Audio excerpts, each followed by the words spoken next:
السلام علیکم ورحمۃ اللہ وبرکاتہ۔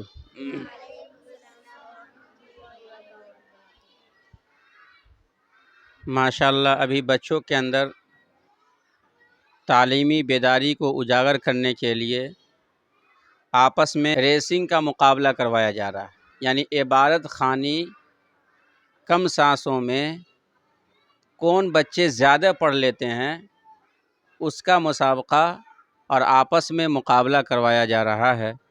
الحمدللہ جو بچے کم سانس میں زیادہ پڑھیں گے وہ جیت حاصل کریں گے، اور جیت حاصل کرنے والے بچیوں کو قیمتی انعام سے بھی نوازا جائے گا۔ تو ماشاءاللہ اس کے لیے سارے بچیاں تیار ہیں؟ ماشاءاللہ۔ تو ابھی آپ کے سامنے یہ بچے پڑھیں گے، یعنی عبادت خوانی کریں گے کہ کم سانس میں کون سی بچی سب سے زیادہ پڑھ لیتی ہے۔ تو سب سے پہلے ہم سدرہ انجم کو کہیں گے کہ جو ہے آپ پڑھنا شروع کریں۔ بسم اللہ الرحمن الرحیم۔ اسلام کی ترقی۔ تیسرے نمبر میں پڑھ چکے ہو کہ جو مسلمان ہوتے ہیں ان کو ایسا ستایا جاتا تھا کہ اس کے بیان سے بھی رونگٹے کھڑے ہو جاتے، لیکن اسلام کی فطرت میں قدرت نے کچھ ایسی لچک رکھی ہے کہ جتنا اس کو دبایا گیا اتنا ہی وہ ابرا سچائی گویا سنا ہوتی ہے۔ مصیبتوں کی بھٹی میں جتنا تپتی ہے اتنا ہی نکھرتی ہے۔ حضرت حمزہ کا مسلمان ہونا ایک روز ایسا ہوا کہ حرم شریف میں ابو جہل نے حضرت صلی اللہ علیہ وسلم کی شان میں رو در رو بہت گستاخیاں کی۔ حضرت حمزہ حضرت صلی اللہ علیہ وسلم کے چچا تھے، مگر عمر میں صرف 2 برس بڑے تھے۔ لڑکپن میں ساتھ کھیلتے تھے، مکہ کے مشہور بہادروں میں گنے جاتے تھے۔ آپ کو شکار کا بہت شوق تھا، صبح سویرے تیر کمان لے کر نکل جاتے، دن بھر شکار میں لگے رہتے۔ شام کو واپس آتے تو پہلے حرم میں جاتے، طواف کرتے۔ قریش کے بڑے بڑے سردار حرم میں الگ الگ دربان میں جا کر بیٹھا کرتے تھے۔ حضرت حمزہ ان لوگوں سے صحاب سلامت کرتے، کبھی کبھی کسی کے پاس بیٹھ جاتے۔ اسی طرح سب سے ان کا یارانہ تھا اور سب ان سے محبت کرتے تھے۔ آج آپ شکار سے واپس ہو کر حرم میں پہنچے تو ایک باندی نے حضرت حمزہ سے اس کی گستاخی کا تذکرہ کیا جو دن میں ابو جہل نے حضرت صلی اللہ علیہ وسلم کے ساتھ کی تھی، اور جس سے اس باندی کو بھی بہت دکھ ہوا تھا۔ حضرت حمزہ نے یہ قصہ سنا تو کچھ ایسے بے تاب ہوئے کہ رہا نہ گیا۔ ماشاءاللہ سدرہ انجم نے 7 سانسوں میں پھر پھر پڑھ کے سنائی۔ اب اس کے بعد تسکین اعظمی آپ پڑھیں کہ ماشاءاللہ آپ کتنے سانسوں میں پڑھ لیتی ہیں۔ بسم اللہ الرحمن الرحیم۔ اسلام کی ترقی۔ تیسرے نمبر میں پڑھ چکے ہو کہ جو مسلمان ہوتے تھے ان کو ایسا ستایا جاتا تھا کہ اس کے بیان سے بھی رونگٹے کھڑے ہو جاتے ہیں، لیکن اسلام کی فطرت میں قدرت نے کچھ ایسی لچک رکھی ہے کہ جتنا اس کو دبایا گیا اتنا ہی وہ ابرا سچائی گویا سونا ہوتی ہے۔ مصیبتوں کی بھٹی میں جتنی تپتی ہے اتنی ہی نکھرتی ہے۔ ایک روز ایسا ہوا کہ حرم شریف میں ابو جہل نے حضرت صلی اللہ علیہ وسلم کی شان میں رو در رو بہت گستاخیاں کی۔ حضرت حمزہ حضرت صلی اللہ علیہ وسلم کے چچا تھے، مگر عمر میں صرف 2 برس بڑے تھے۔ لڑکپن میں ساتھ کھیلتے تھے، مکہ کے مشہور بہادروں میں گنے جاتے تھے۔ آپ کو شکار کا بہت شوق تھا، صبح سویرے تیر کمان لے کر نکل جاتے، دن بھر شکار میں لگے رہتے۔ شام کو واپس آتے تو پہلے حرم میں جاتے، طواف کرتے۔ قریش کے بڑے بڑے سردار حرم میں الگ الگ دربار جما کر بیٹھا کرتے تھے۔ حضرت حمزہ ان لوگوں سے صاحب سلامت کرتے، کبھی کبھی کسی کے پاس بیٹھ جاتے۔ اس طرح سب سے ان کا یارانہ تھا اور سب ان سے محبت کرتے تھے۔ آج آپ شکار سے واپس ہو کر حرم میں پہنچے تو ایک باندی نے حضرت حمزہ سے اس گستاخی کا تذکرہ کیا جو دن میں ابو جہل نے حضرت صلی اللہ علیہ وسلم کے ساتھ کی تھی، اور جس سے اس باندی کو بھی بہت دکھ ہوا تھا۔ حضرت حمزہ نے یہ قصہ سنا تو کچھ ایسے بے تاب ہوئے کہ رہا نہ گیا۔ چلو ماشاءاللہ تسکین فریش پڑھی ہے اور صاف پڑھی ہے، لیکن 9 سانس میں پڑھی ہے۔ ماشاءاللہ چھوٹی سی بچی اچھا پڑھی ہے۔ اب اس کے بعد یاسمین پروین آپ پڑھیں، دیکھتے ہیں آپ کتنی سانسوں میں پڑھ لیتے ہیں۔ بسم اللہ الرحمن الرحیم۔ اسلام کی ترقی۔ تیسرے نمبر میں پڑھ چکے ہو کہ جو مسلمان ہوتے تھے ان کو ایسا ستایا جاتا تھا کہ اس کے بیان سے بھی رونگٹے کھڑے ہو جاتے ہیں، لیکن اسلام کی فطرت میں قدرت نے کچھ ایسی لچک رکھی ہے کہ جتنا اس کو دبایا گیا اتنا ہی وہ ابھرا۔ سچائی گویا سونا ہوتی ہے، مصیبتوں کی بھٹی میں جتنی تپتی ہے اتنی ہی نگھرتی ہے۔ حضرت حمزہ کا مسلمان ہونا۔ ایک روز ایسا ہوا کہ حرم شریف میں ابو جہل نے حضرت صلی اللہ علیہ وسلم کی شان میں رو در رو بہت گستاخیاں کی۔ حضرت حمزہ حضرت صلی اللہ علیہ وسلم کے چچا تھے، مگر عمر میں صرف 2 برس بڑے تھے۔ لڑکپن میں ساتھ کھیلتے تھے، مکہ کے مشہور بہادروں میں گنے جاتے تھے۔ آپ کو شکار کا بہت شوق تھا۔ صبح سویرے تیر کمان لے کر نکل جاتے، دن بھر شکار میں لگے رہتے۔ شام کو واپس آتے تو پہلے حرم میں جاتے، طواف کرتے۔ قریش کے بڑے بڑے سردار حرم میں الگ الگ دربار جما کر بیٹھا کرتے تھے۔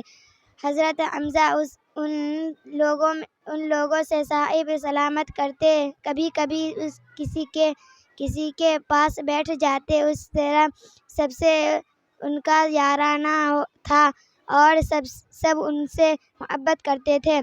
آج آپ شکار سے واپس ہو کر حرم میں پہنچے تو ایک باندی نے حضرت حمزہ سے اس گستاخی کا تذکرہ کیا جو دن میں ابو جہل نے حضرت صلی اللہ علیہ وسلم کے ساتھ کی تھی، اور جس سے اس باندی کو بھی بہت دکھ ہوا تھا۔ حضرت حمزہ نے یہ قصہ سنا تو کچھ ایسے بےتاب ہوئے کہ رہا نہ گیا۔ ماشاءاللہ، یاسمین نے 15 سانس میں پڑھی ہے، اور آپ پڑھیں گستاخ نہیں ہوتا، گستاخ یا گستاخی۔ اب اس کے بعد چاندنی پروین آپ پڑھیں۔ اسلام کی ترقی۔ تیسرا نمبر میں پڑھ چکے ہو کہ جو مسلمان ہوتے تھے ایسا ستایا جاتا تھا کہ اس کی بیان سے رونگٹے کھڑے ہو جاتے تھے، لیکن اسلام کی فطرت میں قدرت نے کچھ ایسی لچک رکھی تھی کہ جتنا اس کو دبایا جاتا تھا اتنی ہی ابھرتی تھی۔ سچائی گویا سونا ہوتی تھی، مگر مصیبت کی بھٹی میں جتنی تپتی تھی اتنی ہی نکھرتی تھی۔ حضرت حمزہ کا مسلمان ہونا۔ ایک روز ایسا ہوا کہ حرم شریف میں ابو جہل نے حضرت صلی اللہ علیہ وسلم کی شان میں رو در رو بہت گستاخیاں لی۔ حضرت حمزہ حضرت صلی اللہ علیہ وسلم کے چچا تھے، صرف 2 برس بڑے تھے۔ لڑکپن میں ساتھ کھیلتے تھے، مکہ کے مشہور بہادر میں گنے جاتے تھے۔ آپ کو شکار کا بہت شوق تھا۔ صبح سویرے تیر کمان لے کر نکل جاتے تھے، دن بھر شکار میں لگے رہتے۔ شام کو واپس آتے تو پہلے حرم میں جاتے، طواف کرتے۔ قریش کے بڑے بڑے سرداروں میں الگ الگ دربار جما کر بیٹھا کرتے تھے۔ حضرت حمزہ ان لوگوں میں صاحب سلامتی کرتے تھے، کبھی کبھی کسی کے پاس بیٹھ جاتے تھے، کسی طرح سب سے ان کی یارانہ تھی اور سب سے ان کی محبت کرتے تھے۔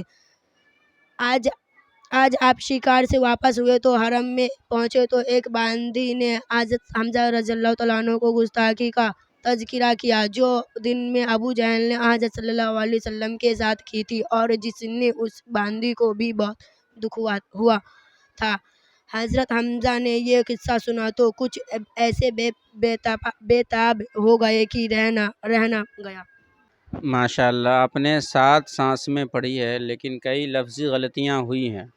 اب اس کے بعد انجم پروین آپ پڑھیں۔ بسم اللہ الرحمن الرحیم۔ اسلام کی ترقی۔ تیسرے نمبر میں پڑھ چکے ہو کہ جو مسلمان ہوتے تھے ان کو ایسا ستایا جاتا تھا کہ اس کے بیان میں بھی روکتے کھڑے ہو جاتے ہیں، لیکن اسلام کی فطرت میں قدرت نے کچھ ایسا لچک رکھا ہے کہ جتنا اس کو دبایا گیا اتنا ہی وہ ابلتی سچائی گویا سونا ہوتی ہے، مصیبت کی بھٹی میں جتنی تپتی ہے اتنی ہی نکھرتی ہے۔ حضرت حمزہ کا مسلمان ہونا۔ ایک روز ایسا ہوا کہ حرم شریف میں ابو جہل نے حضرت صلی اللہ علیہ وسلم کی شان میں رو در رو بہت گستاخیاں کی۔ حضرت حمزہ حضرت صلی اللہ علیہ وسلم کے چچا تھے، مگر عمر میں صرف 2 برس بڑے تھے، لڑکپن میں ساتھ ہی ساتھ کھیلتے تھے، مکہ کے مشہور بہادروں میں گنے جاتے تھے۔ آپ کو شکار کا بہت شوق تھا، صبح سویرے تیر کمار لے کر نکل جاتے، دن بھر شکار میں لگے رہتے، شام کو واپس آتے تو پہلے حرم میں جاتے، اعتراف کرتے۔ قریش کے بڑے بڑے سردار حرم میں مکہ کے مشہور بہادروں میں گنے جاتے تھے۔ آپ کو شکار کا بہت شوق تھا، صبح سویرے تیر کمار لے کر نکل جاتے، دن بھر شکار میں لگے رہتے، شام کو واپس آتے تو پہلے حرم میں جاتے، اعتراف کرتے۔ قریش کے بڑے بڑے سردار حرم میں الگ الگ دربار میں جمع کر بیٹھا کرتے تھے، حضرت حمزہ ان لوگ سے صاحب سلامت کرتے، کبھی کبھی کسی کے پاس بیٹھ جاتے، اسی طرح سب سے ان کا یارانہ تھا اور سب ان سے محبت کرتے تھے۔ آج آپ شکار سے واپس ہو کر حرم میں پہنچے تو ایک باندی نے حضرت حمزہ سے اس گستاخی کا تذکرہ کیا جو دن میں ابو جہل نے حضرت صلی اللہ علیہ وسلم کے ساتھ کی تھی، اور جن سے اس باندی کو بھی بہت دکھ ہوا تھا۔ حضرت حمزہ نے یہ قصہ سنا تو کچھ ایسا بےتاب ہونے کی رہا نہ گیا۔ انجم سے بھی کچھ لفظی غلطیاں ہوئی ہیں، اس کی اصلاح کریں گے۔ ماشاءاللہ 9 سانس میں یہ پورے متعین سبق تک پڑھی ہے۔ اب اس کے بعد بشیرہ بانو۔ بسم اللہ الرحمن۔ اسلام کی ترقی۔ تیسرے نمبر میں پڑھ چکا ہوں کہ جو مسلمان ہوتے تھے ان کو ایسا ستایا جاتا تھا کہ اس کے بیان سے بھی روکتے کھڑے ہو جاتے ہیں، لیکن اسلام کی فطرت میں قدرت نے کچھ ایسے لچک رکھے ہیں کہ جتنے اس کو دبایا گیا اتنا ہی وہ ابھارا سچائی گویا سونا ہوتی ہے، مصیبتوں کی بھٹی میں جتنی تپتی ہے اتنی ہی نگھارتی ہے۔ حضرت حمزہ کا مسلمان ہونا۔ ایک روز ایسا ہوا کہ حرم شریف میں ابو جہل نے حضرت صلی اللہ علیہ وسلم کی شان میں رو در رو بہت گستاخیاں کی۔ حضرت حمزہ حضرت صلی اللہ علیہ وسلم کے چچا تھے، مگر عمر میں صرف 2 برس بڑے تھے، لڑکپن میں ساتھ ساتھ کھیلتے تھے، مکہ کے مشہور بہادروں میں گنے جاتے تھے۔ آپ کو شکار کا بہت شوق تھا، صبح سویرے تیر کمان لے کر نکل جاتے، دن بھر شکار میں لگے رہتے، شام کو واپس آتے تو پہلے حرم میں جاتے، طواف کرتے۔ قریش کے بڑے بڑے سردار حرم میں الگ الگ دربار جما کر بیٹھا کرتے تھے، حضرت حمزہ ان لوگوں سے صاحب سلامت کرتے، کبھی کبھی کسی کے پاس بیٹھ جاتے، اسی طرح سب سے ان کا یارانہ تھا اور سب ان سے محبت کرتے تھے۔ آج آپ شکار سے واپس ہو کر حرم میں پہنچے تو ایک باندی نے حضرت حمزہ سے گستاخی کا تذکرہ کیا جو دن میں ابو جہل نے حضرت صلی اللہ علیہ وسلم کے ساتھ کی تھی، اور جس سے اس باندی کو بھی بہت دکھ ہوا تھا۔ حضرت حمزہ نے یہ قصہ سنا تو کچھ ایسے بےتاب ہوئی کہ رہا نہ گیا۔ آپ نے ماشاءاللہ 14 سانس میں پڑھی ہیں، لیکن آپ کی بھی بہت ساری لفظی غلطیاں ہوئی ہیں، انشاءاللہ اس کو کسی وقت بتا دیا جائے گا۔ اور جب بھی پڑھیں تو ہمیشہ صاف لفظوں میں پڑھیں کہ سننے والے کو بات پوری سمجھ میں آ جائے، اس لیے آپ کو کہا گیا تھا کتنے سانس میں پڑھ سکتے ہیں، تو آپ فریش پڑھیں گے، چاہے جتنی سانس لینی پڑے، لیکن فریش پڑھنی چاہیے۔ بعض بچے پڑھے ہیں کم سانس میں لیکن اس فریش نہیں پڑھیں، سننے والے کو بالکل سمجھ میں نہیں آئے گا، لیکن فریش پڑھیے تسکین۔ ماشاءاللہ سارے بچے کسی سے کم نہیں ہے، ماشاءاللہ سب تیز ہیں۔ کچھ لفظی غلطی کی بنا پر سدرا فرسٹ کے لائق ہے اور تسکین سیکنڈ کے لائق ہے۔ ماشاءاللہ سدرا اور تسکین دونوں مبارکبادی کے مستحق ہیں، اور ایسے سارے بچے قابل تعریف ہیں الحمدللہ۔ اس کم عمری میں بہت اچھا پڑھ رہی ہیں۔ جس دور میں اردو کی طرف لوگوں کا ذہن مائل نہیں ہے، اس دور میں اس انداز سے اردو بچیوں کا پڑھنا واقعتاً پہاڑ کھودنے کے برابر ہے۔ ماشاءاللہ بچیاں محنت بھی کر رہی ہیں، وقت بھی دے رہی ہیں، اور گارجین بھی تعریف کے مستحق ہیں کہ اپنے بچوں اپنی بچیوں کو اردو کی طرف بھی مائل کر رہی ہیں۔ یہ سدرا آپ بھی انعام لیں، اور تسکین اعظمی بنت محمد محسن آپ بھی انعام لیں، اور تشجیعی انعام تمام بچوں کے لیے چاکلیٹ کا انتظام۔ ایسے دانت تو خراب ہو جاتا ہے، ہمیشہ نہیں کھانا چاہیے چاکلیٹ وغیرہ، کبھی کبھار فری میں مل جائے تو چاہے دانت خراب ہو لیکن کھا لو۔ لو جزاک اللہ، جزاک اللہ۔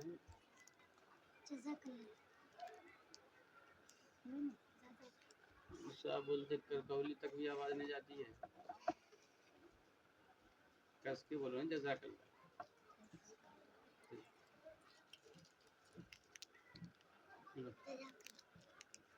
ادھر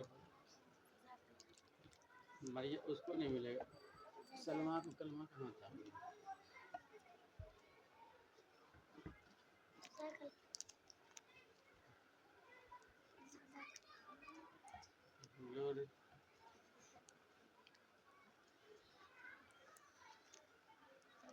تم بھی لے لو دایاں سے، دیکھ لے تم بھی لے لو۔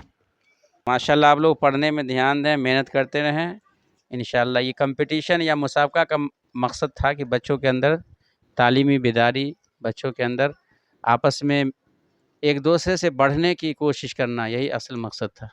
ٹھیک ہے، جزاکم اللہ خیر۔